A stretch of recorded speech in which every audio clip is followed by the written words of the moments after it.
லூக்கா 6ஆம் அதிகாரம் 37ஆம் வசனத்தை வாசிக்க கேட்போம். லூக்கா 6:37.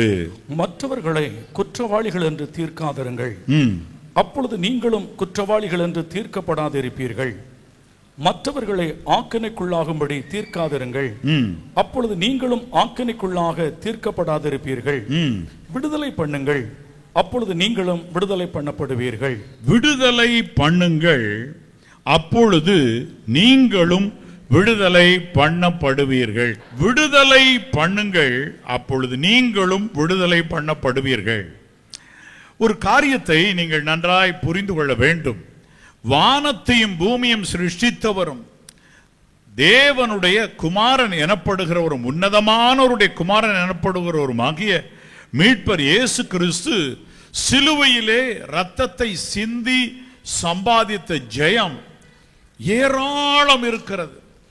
அப்படியானால் நீங்க யோசிச்சு பார்க்கணும், வானத்தையும் பூமியும் சிருஷ்டித்தவர் ரத்தம் சிந்தினார் என்றால் அந்த ரத்தத்தின் துளிகள் ஒரு சொட்டு நம்ம எல்லையில வந்து விழுந்தா ஒரு காரியத்தை நீங்க புரிஞ்சுக்கிடணும். வானத்தில் உள்ள எந்த ஒரு ஜீவனோ பூமியில் உள்ள எந்த ஒரு எதிர் வல்லமையோ எதுவுமே உங்களை தொட முடியாது. உங்கள் குடும்பத்திற்கு தேவையான சகல ஆசீர்வாதங்களும் கிடைக்கும். ஆனா அப்படிப்பட்டது உங்களுக்கு வந்து கிடைக்காம இருக்கு. எப்படி, ஏன் தடைப்பட்டிருக்கிறது? நாங்கள் வாடகைக்கு ஒரு வீட்டிற்கு சென்ற பொழுது நாங்கள் அந்த மேலே இருந்த டேங்க் எல்லாம் நல்லா கிளீன் பண்ணி தண்ணீர் நன்கு, அது புத்தம் புது வீடாக தான் வாடகைக்கு விட்டிருந்தார்கள். நாங்கள் தான் அதில் முதல்ல அது குடியேறுகிறோம் அப்படின்னு இருந்தது. அதில் தண்ணீர் எல்லாம் நிறைத்து விட்டோம்.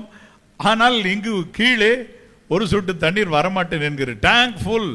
ஆனால் இங்கே கீழே பக்கெட் இஸ் எம்டி. பக்கெட்டில் ஒரு தண்ணீர் வரமாட்டேங்குது, குழாய் திறந்த வரமாட்டேன் என்கிறது. ஒரு எங்களுடைய அந்த பணி செய்கிறதுக்குன்னு வந்தவர் ஒருத்தர் மேலே போய் நான் செக் பண்ணிட்டு வரேன்னு போனார். ஒரே ஒரு வால்வை திருப்பி விட்டார் சரியான பக்கம். இங்கே கீழே பாருங்க, மடை திறந்த மாதிரி வெள்ளம் போல தண்ணி சொர்றன்னு வந்து இறங்கிக்கிட்டே இருந்தது. ஒரே ஒரு வால் அத்தனை தண்ணீரையும் தடுத்து நிறுத்தி கொண்டே இருக்கிறது. உங்களுக்கு கூட மீட்பரும் உலகநாதருமாகிய இயேசு கிறிஸ்து சம்பாதித்த திரளான ஆசீர்வாதங்கள், நன்மைகள், பெரிய டேங்க் மாதிரி நன்மைகள் எல்லாம் சேர்த்து வச்சிருக்கிறார், சபதரித்து வைத்திருக்கிறார். ஆனா உங்களுக்கு வந்து இறங்க மாட்டேன் என்கிறது. நீங்களும் ஜெபம் பண்றீங்க, ஃபாஸ்டிங் போடுறீங்க, இறங்க மாட்டேங்குது. எப்பா வேற ஒன்றும் இல்லை, ஒரே ஒரு வாழ்வை சரி பண்ணு. அது என்ன? விடுதலை பண்ணுங்கள், அப்பொழுது நீங்கள் விடுதலை பண்ணப்படுவீர்கள். நீங்க மற்றவர்களுக்கு ஒரு வாழ்வு திறந்து விடுங்க. அது என்ன? விடுதலை பண்ணுங்கள். அப்படின்னா நீங்க என்ன செஞ்சிருக்கிறீங்க?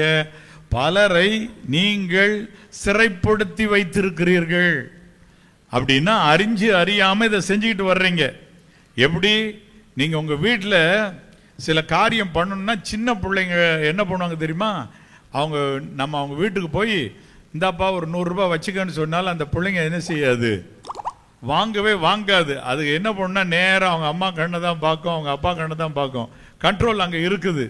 அதனால அது சொல்லும் நோ அப்படின்னு தான் சொல்லும். நீங்கள் எது கொடுத்தீங்கன்னாலும் சரி, அது நேரடியாக அவங்க அம்மா அப்பாவை பார்க்கும். அதுபோல் நீங்கள் இது வந்து சாதாரணமாக நற்குணத்தை கற்பிக்கிற ஒரு விதம்.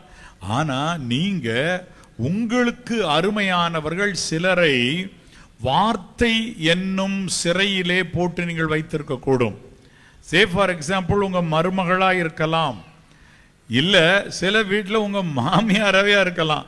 நீங்க மாமியார் பேசாத மாமியார்னா நல்ல பேசக்கூடிய திறமை உள்ள மருமகள் வந்தா போதும், மாமியார உங்க வார்த்தை என்னும் சிறையில போட்டு அத்தான் இங்க வெளியே போகக்கூடாது, யார்ட்டையும் என்ன செய்யக்கூடாது, பேசக்கூடாது, என்னை பத்தி கேட்டா என்ன செய்யக்கூடாது, சொல்லக்கூடாது, எங்க அப்பா என்ன செஞ்சாரு என்ன பண்ணாரு வெளியே சொல்லிட்டீங்கன்னாக்க என்ன ஆகும்னு எனக்கு தெரியாது, அவங்களுக்கே தெரியாதுதான்.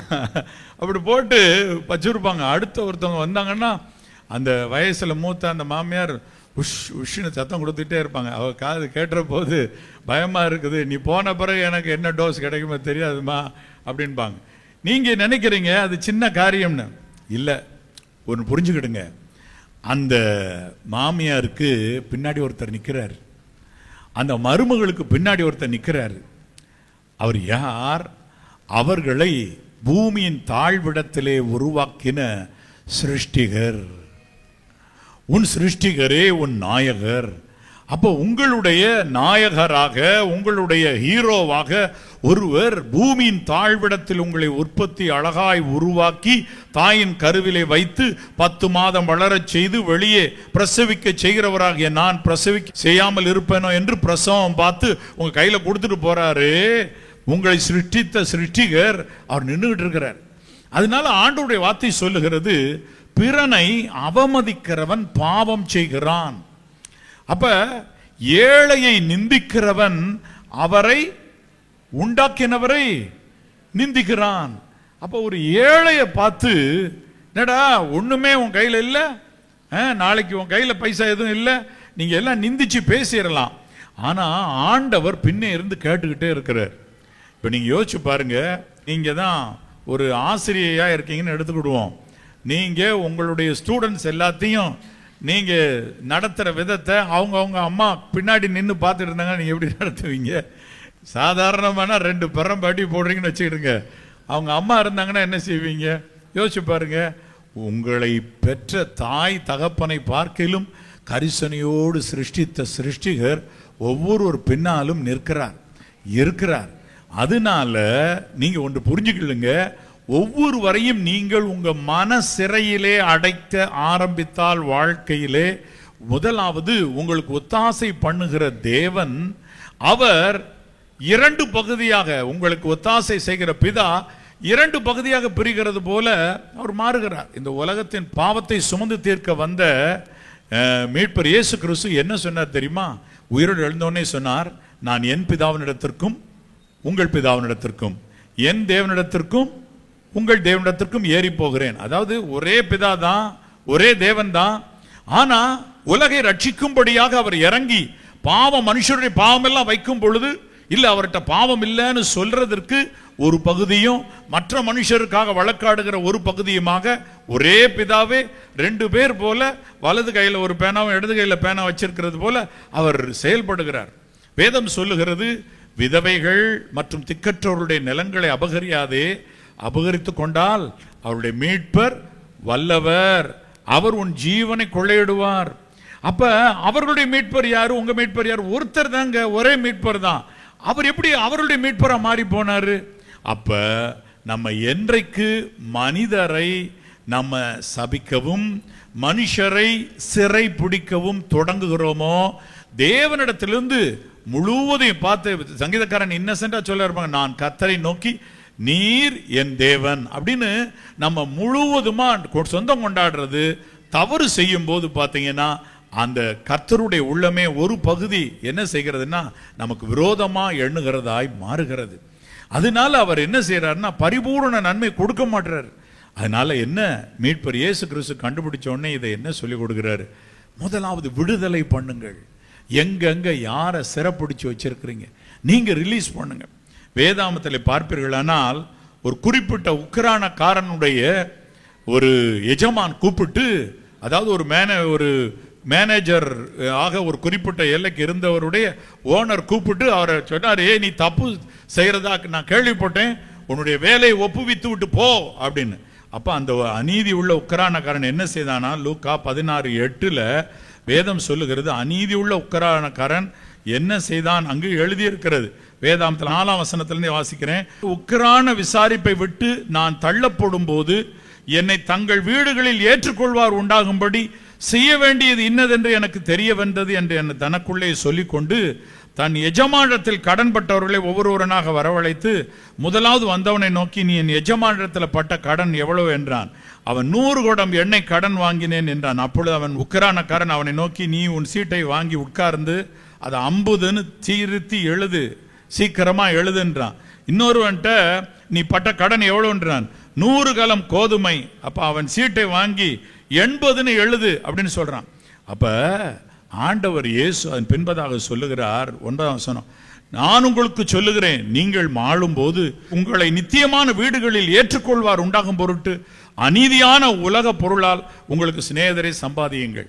இப்ப இந்த ஒரு பெரிய ஓனருடைய மேனேஜர் ஏதோ தப்பு செஞ்சிட்டாருன்னு அந்த ஓனர் விரட்டி விட போறாரு. இவன் கணக்கெல்லாம் ஒப்புவின்னு, கணக்கு ஒப்புவிக்கிறதுக்கு முன்னாடி, கணக்கு நோட்டை கொடுக்கறதுக்கு முன்னாடி ஒரு சின்ன பிளான் போடுறான். அவன் யார் யாரெல்லாம் எஜமான்ட்ட கடன் வாங்கினாங்க. ஏன்னா நான் ஒரு அந்நியனாக இந்த தேசத்தில் இருக்கிறேன், இப்போ எஜமான் வெளியே அனுப்புறாரு, எங்கே போய் நான் தங்குறது, யார் வீட்டில் என்னை ஏற்றுக்கொள்வாங்க, என்னை எஜமானி விரட்டி விடுறாரு, இங்கே இருக்கிற குவார்ட்டர்ஸ்லேருந்து வெளியே அனுப்புறாரு, நான் எங்கே போய் தங்குறது. அப்போ ஒன்று செய்கிறார், 100 குடம் எண்ணெய் கடன் வாங்கினவனை கூப்பிட்டு 50 எழுது போவோம் கையால், 50 போ அப்படின்னு சொல்றாரு. அப்போ அவர் சொல்றாரு, இவ்வளோ தூரம் எனக்கு மன்னிச்சு விட்டுருக்கீங்க, உங்களை வேலையிலேருந்து துரத்தினாலும் நம்ம வீட்டுக்கு வாங்க, சாப்பாடு போடுறேன் அப்படிங்கிறாரு அவரு.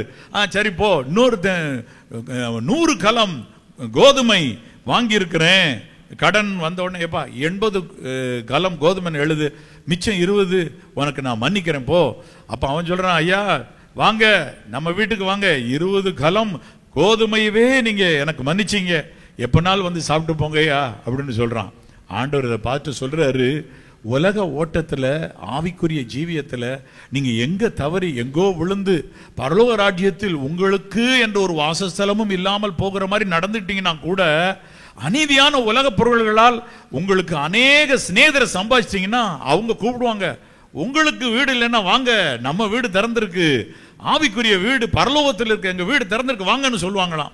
அதுபோல ஒன்று செய்யுங்க, நீங்க மற்றவர்களுக்கு மன்னிக்க தொடங்கினா அவர்களுக்கு உரியதாக கவலைப்படுகிறதாக கர்த்தருடைய மகிமை எது இருக்கிறதோ அது உங்க பக்கம் இறங்க ஆரம்பிக்கும். ஆமாவா இல்லையா? சிம்பிள். நீங்க 100 பேர்கிட்ட சண்டை போட்டிருக்கீங்கன்னு வச்சுங்க இது வரைக்கும் வாழ்க்கையில், அந்த 100 பேரை தாஜா பண்ணி ஐஸ் வச்சு அவங்களுக்கு தேவையானதை வாங்கி கொடுத்து சந்தோஷப்படுத்திருங்க.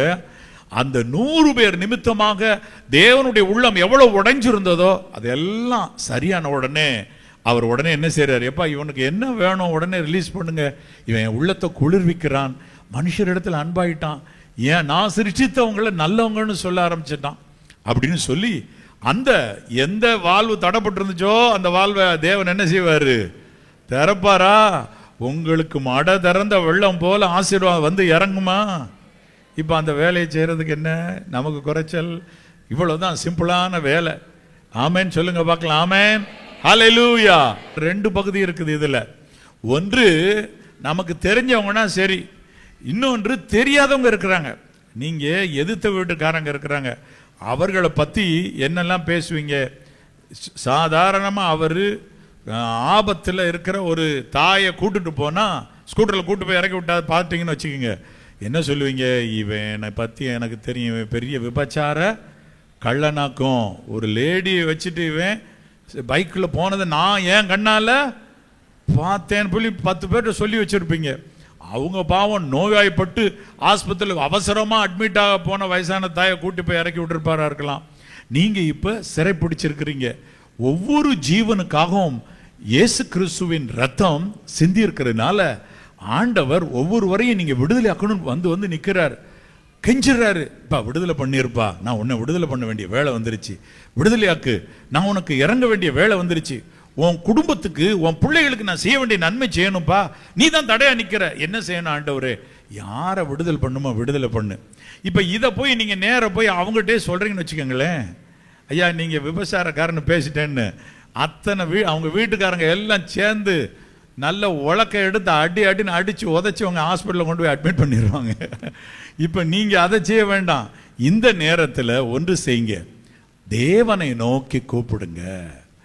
ஆலயத்தில் போய் நீங்க கூப்பிடலாம், அல்லது உங்க வீட்டில் ஜெபாரே கதவை போட்டிட்டு கூப்பிட்டு சொல்லுங்க. 2 காரியம் நடக்குது. ஒன்று, ஆண்டவர்கிட்ட போய் மற்றவங்களே ரிப்போர்ட் பண்றவங்க இருக்கிறாங்க. ஜெபத்தில் அன்றைக்கு 2 பேர் ஜெபம் பண்ண ஆலயத்துக்கு போனாங்க. ஒருவன் போய் சொல்றான், அந்த ஆயக்காரனை போல நான் இல்லை ஆண்டவரே, விபச்சாரக்காரரை போல நான் இல்லை, கள்ளரை போல நான் இல்லை, கொலைகாரனை போல நான் இல்லைன்ற மாதிரி அழகா எடுத்து ஜெபம் பண்ண ஆரம்பிக்கிறான். இப்ப நீங்க போங்க, ஆண்டவரே நான் அந்த எதிர் வீட்டுக்காரனை விபச்சாரக்காரன் என்று மற்ற இடத்துல சொன்னேன், என்னை மன்னியும். கேட்பீங்களா? கேட்க முடியாதா? ஆமா. இப்ப ரிமோட்டா தூரத்தில் இருக்காங்க. நீங்க எத்தனையோ தவறான இச்சையான பார்வையோடு நீங்க ட்ரெயின்ல போனப்ப பஸ்ல போனப்ப எத்தனை பேரை பார்த்திருப்பீங்க. அத்தனை பேர் பார்த்து எப்ப மன்னிப்பு கேட்கறது முடியுமா? அவர்களுக்கெல்லாம் இன்சார்ஜா இருக்கிற மீட்பர் இயேசு கிறிஸ்து, பிரதான ஆசாரியன் இயேசு கிறிஸ்து, அவர் காலில் வந்து விழுங்க. மற்றொரு இடத்துல யார்கிட்ட சாரி சொல்லணுமோ சாரி கேளுங்க, ஆண்டவர் மனம் இறங்குவார். அப்பொழுது வேதம் சொல்லுகிறது பாருங்க, லூக்கா 6:38 என்ன சொல்லுகிறது? கொடுங்கள் அப்பொழுது உங்களுக்கு கொடுக்கப்படும். இப்ப நீங்க மன்னிப்பு கொடுங்க. இதுல பணம் மட்டும் அல்ல, நீங்க கொடுங்க. மற்றவர்களுக்கு, ஏழை எளியவர்களுக்கு, திக்கற்றவர்களுக்கு உதவி செய்யுங்க. ஆம், தேவனுடைய ராஜ்ய கட்டுமான பணிக்கு தவறாமல் கொடுங்க, நல்லது. ஆனால் அதெல்லாம் விட இன்னொன்னு பெரியது இருக்கு. உங்ககிட்ட கொடுக்காம நீங்க வச்சிருக்கிற ஒண்ணு, மன்னிப்பு கொடுக்காம இருக்கிறீங்க. மன்னிக்க மாட்டேன். சிலர் சொல்லுவாங்க, செத்தால் அவன் வீட்டுக்கு போக மாட்டேன். அப்ப நீங்க இந்த மாதிரியான வைரோக்கியம், விரோதம், நீங்க எல்லாத்தையும் விட்டு இன்னைக்கு மன்னிப்பு கொடுங்க. அதாவது ஒரு காரியம் இருக்கு. எப்படி ஆண்டவர் சொன்னாரு, உன் சகோதரன் ஒரு நாள்ல 7 தரம் உனக்கு விரோதமா தப்பு செய்துட்டாலும் உன்னிடத்தில் மன்னிப்பு கேட்டா மன்னின்றார். அப்ப அவன் மன்னிப்பே கேட்காம இருக்கப்ப நான் போய் மன்னிப்பு கொடுக்க, நீ என்ன சாமியார் எனக்கு மன்னிப்பு கொடுக்குறது போடா அப்படின்னு சொல்லி என்ன செய்வாங்க? விரட்டி, நீ சின்ன பையன், நீ என்னையோட வயதில் மூத்தவங்களுக்கு மன்னிப்பு கொடுக்குறியா அப்படி சொல்லி கேட்பாங்க. அப்ப ஆண்டவர் அவருடைய உள்ளத்தை திருப்புவார். தம்பி சாரிப்பா, தெரியாம அன்னைக்கு உன்னை திட்டேன் அப்படின்னு வருவாங்கல்ல, நோ ப்ராப்ளம் ஐயா, போயிட்டு வாங்க, நீங்க வயதுல மூத்தவங்க, இதெல்லாமா பெருசா எடுத்துக்கிடுவேன், இப்பயே மன்னிச்சிடுறேன், இப்பயே பெருசா எடுக்காம விட்டுறேன், மன்னிச்சிருங்க. அந்த நேரத்தில் கேட்பாங்க, சாரி சொல்ல வைப்பார் கர்த்தர். என்ன செய்வார் தெரியுமா? நீங்க மன்னிக்கிற காயத்தம்னா அவர்களை தாயின் கருவிலே உருவாக்கின கர்த்தருடைய மகிமை கொண்டு வரும், உங்ககிட்ட முன்னாடி கொண்டு நிப்பாட்டும். அப்ப அவங்க சாரி சொல்லுவாங்க. அந்நேரம் நீங்க மன்னிக்காம விடுறீங்க பார்த்தீங்களா, அதான் ஆண்டவருக்கு பொல்லாததா இருக்கும். எப்படி மன்னிப்பு கேட்டான் ஆண்டவர். இவங்க ஆண்டவரை அறியாத குடும்பத்தினராக இருக்கலாம், இயேசு கிறிஸ்து என்றால் அறியாமல் ஏற்றுக்கொள்ளாதவர்களாக இருக்கலாம். ஆனா அப்படிப்பட்டவர்களுடைய ரட்சிப்பு முக்கியம் தானே. நம்மெல்லாம் எங்கிருந்து வந்தோம்? நம்முடைய 4 ஜெனரேஷன் முன்னாடி எடுத்து பாருங்க, எல்லாரும் ஆண்டவரை அறியாதவங்களா இருக்கலாம். 10 ஜெனரேஷனுக்கு முன்னாடி எத்தனை பேர் வீட்டில் கிறிஸ்துவங்க இருந்தாங்கன்னு யோசிச்சு பாருங்க. ஆமா, ஆண்டவரை அறியாத குடும்பத்திலிருந்து தானே வந்தோம். அப்ப அவங்களும் ஒரு நாள் இதை போல உட்கார்ந்துருக்க போகிறத தூர கண்களால் கர்த்தர் பார்த்துக்கிட்டு இருப்பாரா இருக்கும். ஆகவே யார் உங்களிடத்தில் மன்னிப்பு கேட்டாலும் மன்னிங்க. கைகளை சொல்லுங்க ஆமேன், ஹல்லேலூயா, ஆமேன், ஹல்லேலூயா.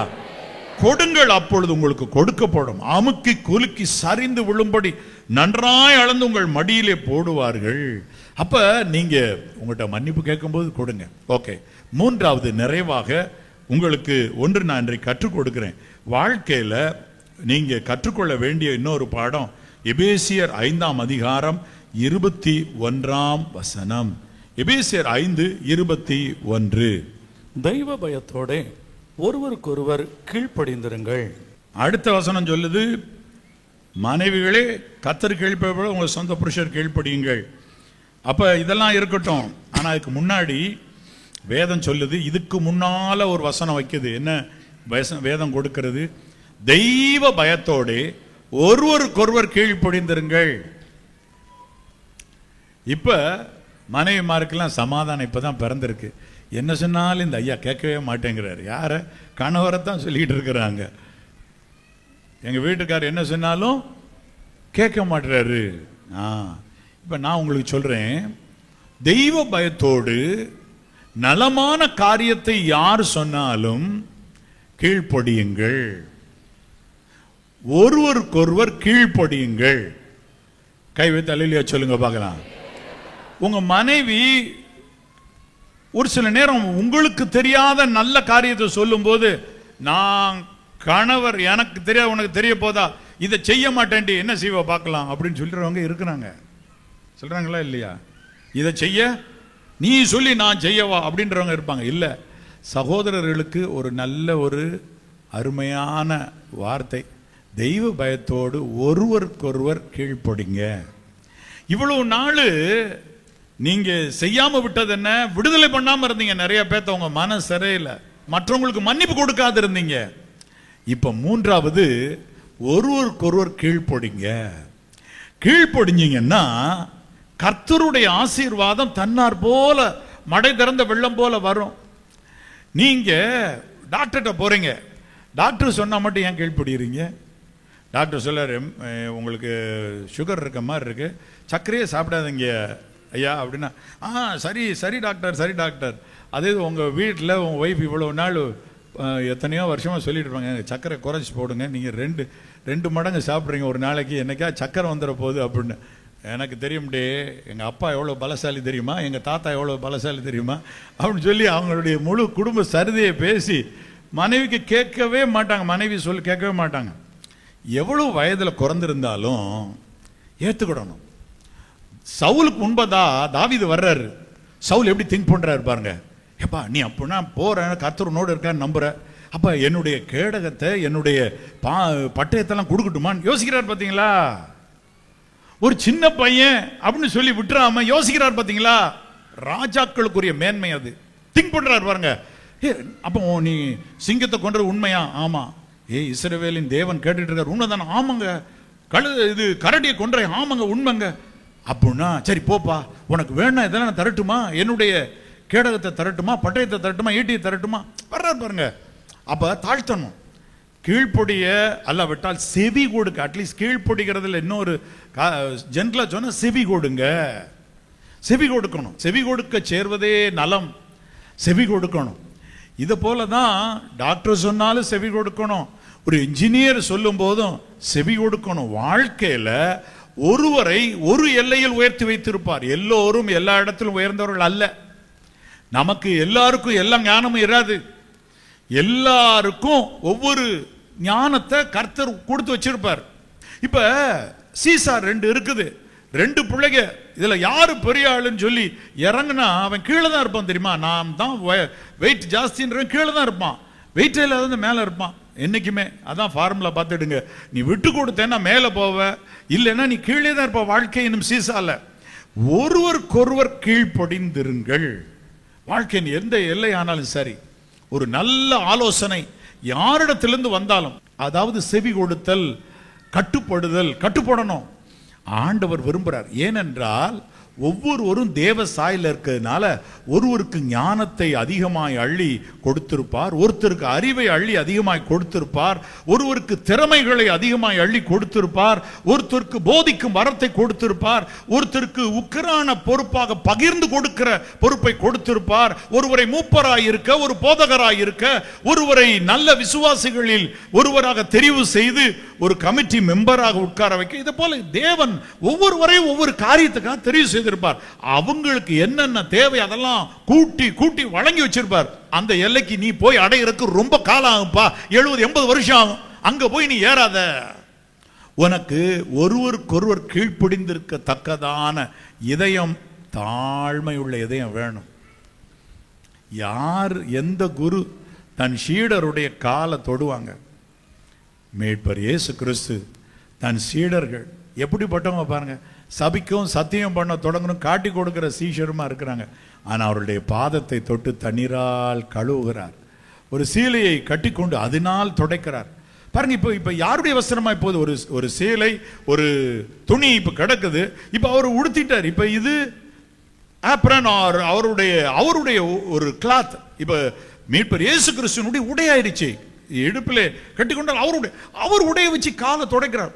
வா, இந்த தாழ்மை நமக்கு வரணும். வந்துருச்சுன்னா தெய்வ பயத்தோடு ஒருவருக்கொருவர் கீழ்ப்படிவோம்.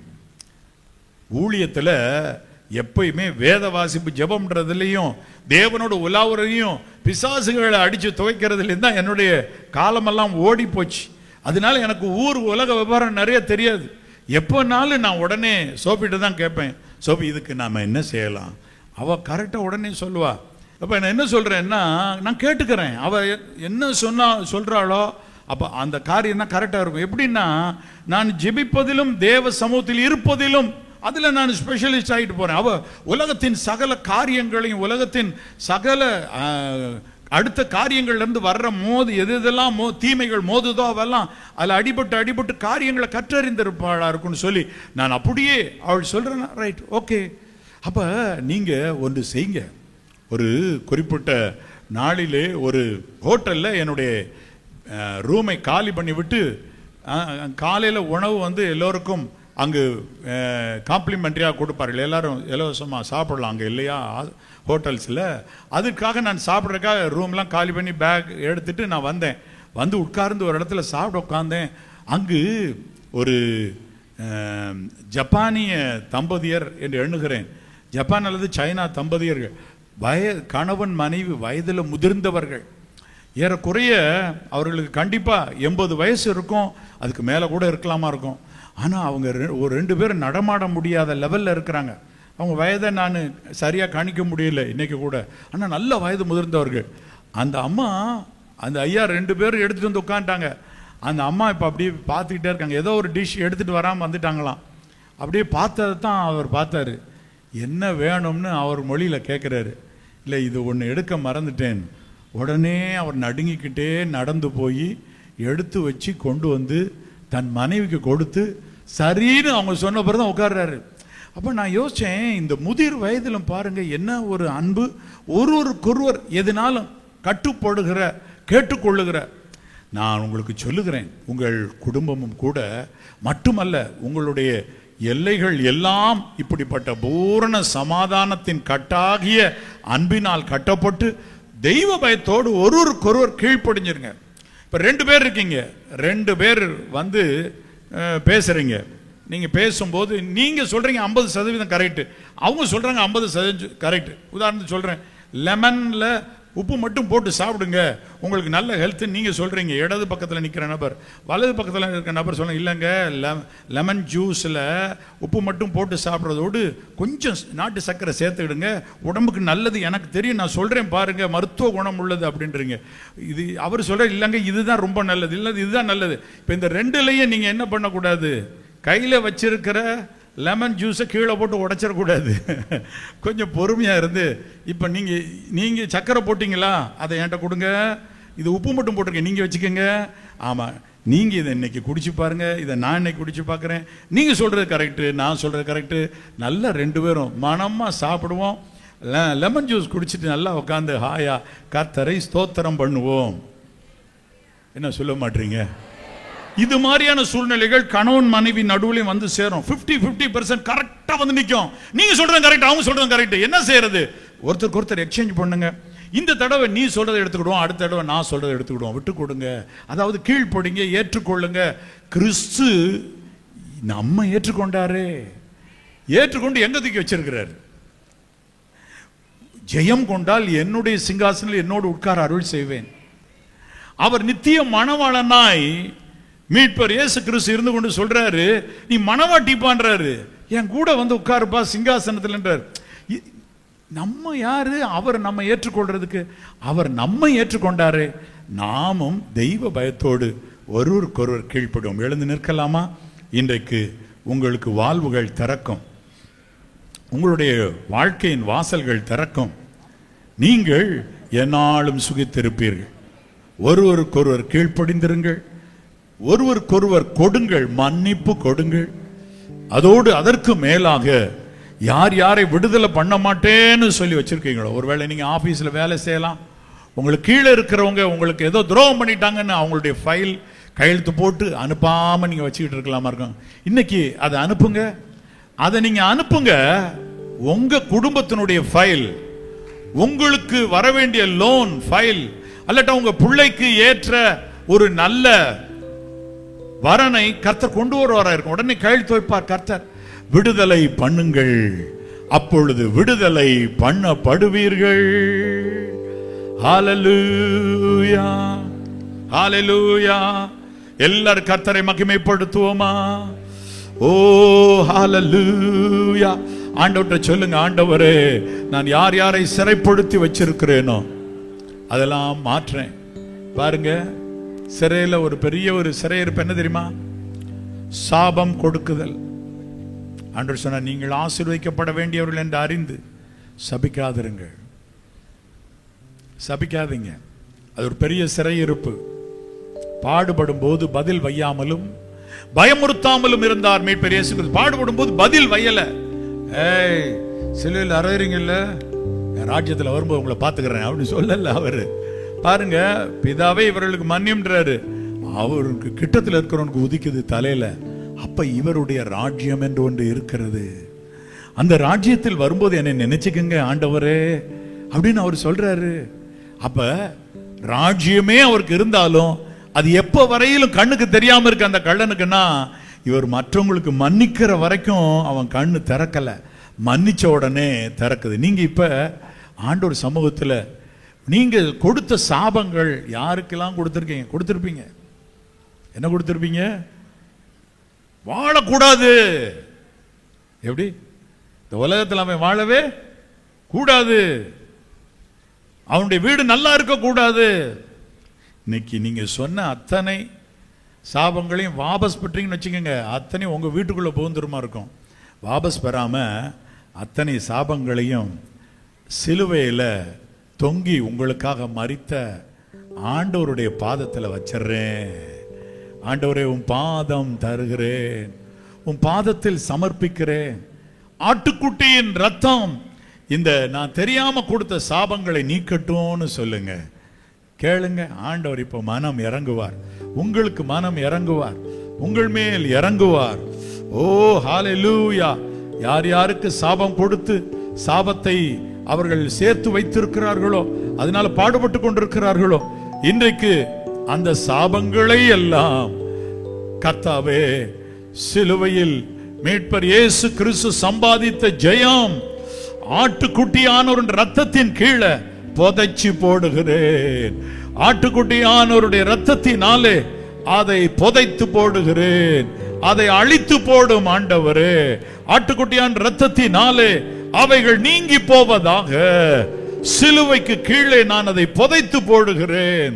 அப்படி நீங்க சொல்லுங்க. உங்க வீடு தாக்குப்படுவது இல்லை, டிஸ்டர்ப் ஆவது இல்லை, உங்கள் கண்கள் தெளிவடையும். ஆண்டவரே, மற்றவர்கள் கொடுத்த சாபத்தை சிலுவையின் நிழலிலே புதைக்கிறேன், சிலுவையின் நிழலிலே கொடுக்கிறேன், ஆட்டுக்குட்டியான் ரத்தத்தின் நிழலிலே கொடுக்கிறேன். இப்பொழுதே அவைகள் யாருக்கும் செல்ல வேண்டாம் ஐயா. மனம் இறங்கும் ஐயா, மனம் இறங்கும். கேளுங்க, ஆண்டவர் கைகளை ஒப்பு கொடுத்து கேளுங்க. ஹல்லேலூயா. இப்பொழுதே ஆண்டவருடைய வல்லமை இறங்கி கொண்டிருக்கிறது. இப்பொழுதே ஆண்டவருடைய வல்லமை இறங்கி கொண்டிருக்கிறது. இப்பொழுது இப்பொழுது இப்பொழுது இப்பொழுது ஆட்டுக்குட்டியான ரத்தம் உங்கள் வீட்டின் மேல் சொட்டு சொட்டா இறங்க ஆரம்பிக்கிறது. வேலை செய்யாத இதயத்தின் வாழ்வுகளை நன்கு வேலை செய்ய வைக்க ஆட்டுக்குட்டியானுடைய ரத்தத்தின் வல்லமை இறங்குகிறது. ஓ, தேவ வல்லமை நம்மை மூடி இருக்கிறது, ஒவ்வொரு மேலும் இறங்கி இருக்கிறது. ஹல்லேலூயா.